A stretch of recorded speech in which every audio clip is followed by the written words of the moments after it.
Naposledy se s námi podívejte do Wuppertalu, kde v červnu probíhalo finále mezinárodní univerzitní soutěže Solar Decathlon Europe 2122, na které studentské týmy prezentovaly projekty a vlastnoručně postavené domy demonstrující střešní nástavby a zástavby pro luk. Projděte si s námi domy, které zaujaly redakci eStav TV.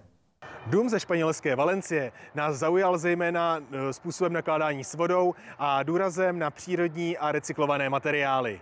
Na podrobnosti jsme se zeptali slečny Kristýny z týmu Azalea. The interesting thing from our project is that we based all our project in the reinterpretation from the tradition, and we are using only local materials. All our house is built with the products from our area, and also we introduce some engineering innovation with the caloric system that it is used to ventilate from a passive way all the house. The most interesting details in the house are, for example, the recovering. We have used a recycled paper to the walls. Also, we have passive systems to ventilate the house, similar to caloric system. That is a system that our team developed, and also a smart water or a system to reheat the water that you use during the showers, and also the light suit that is a draining pavement that we use on our courtyard. Španělský dům byl vůbec první, který jsme na výstaviště ve Wuppertalu navštívili.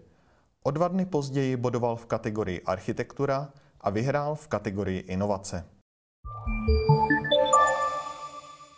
Dům, ve kterém se právě nacházíme, postavili studenti z nedalekého Düsseldorfu. Na podrobnosti jsme se zeptali Albana z týmu Mimo.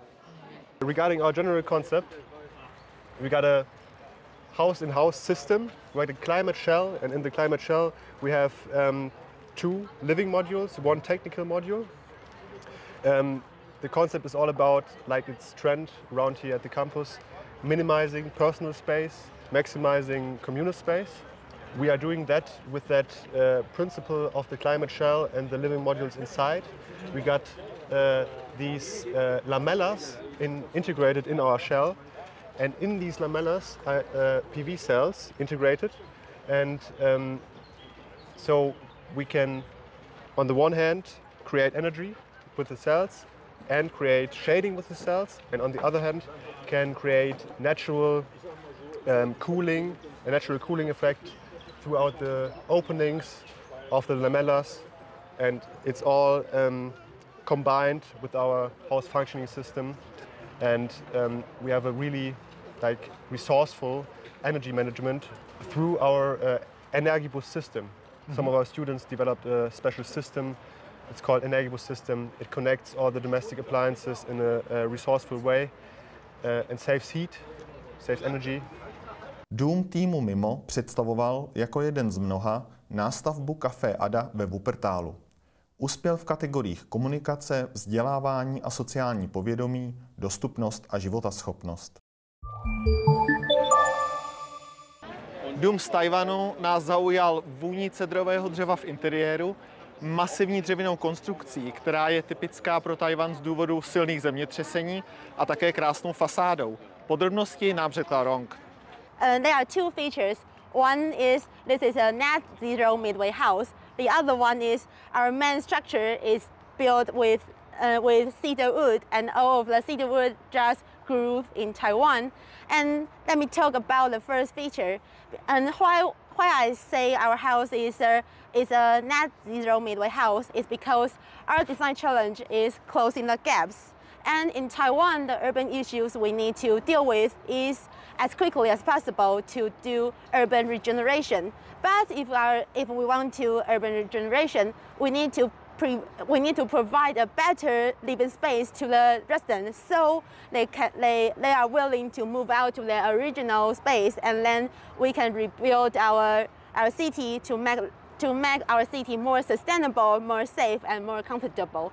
Oh, I think we have a dynamic wall because we use 2 materials. One is called jasmonite, and another one is called aragil.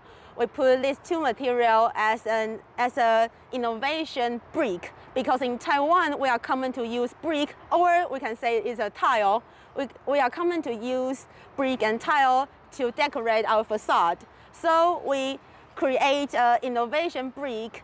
And we add some powder that can change the color depends on the weather. And this wall can reduce some sunlight just directly into our indoor space, so we can make our indoor space more comfortable, more cool. Dům z Tchaj-wanu bodoval v kategorii inovace.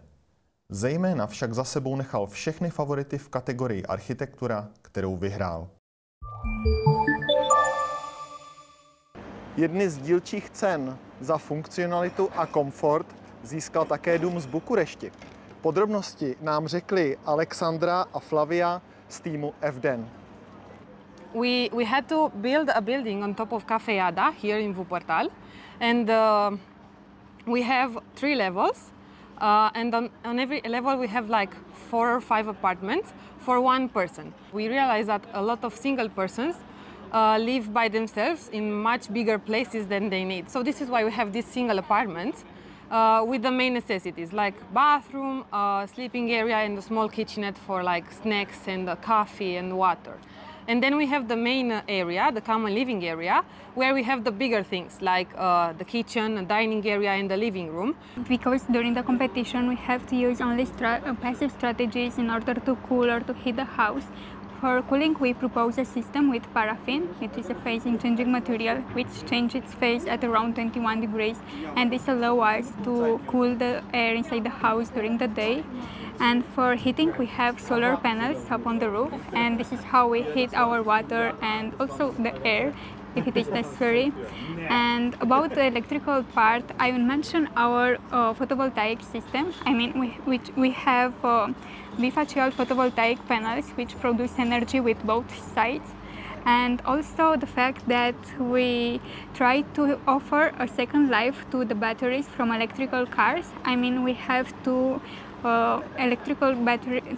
batteries which we take from a Tesla car, and we use now in order to store the energy because they are not good enough for a car in that moment.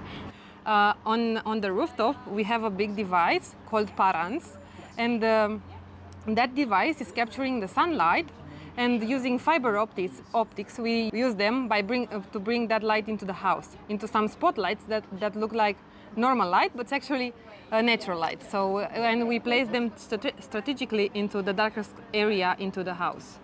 A to je ze soutěže Solar Decathlon Europe 21-22 již úplně vše.